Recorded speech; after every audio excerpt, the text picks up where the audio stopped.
Para declarar voto, o vereador Iago Morandi.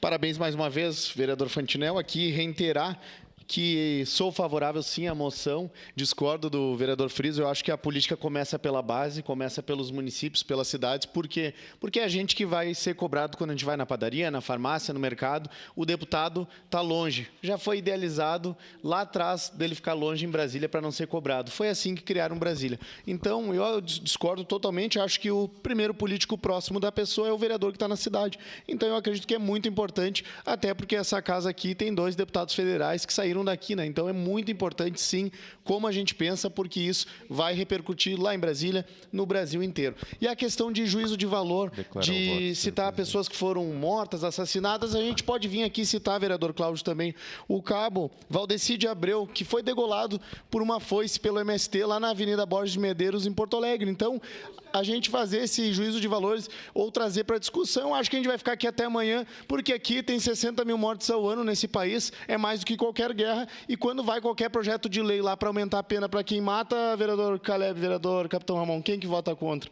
A gente já sabe a resposta, né? Seria isso. Muito obrigado, parabéns pela moção. Obrigado.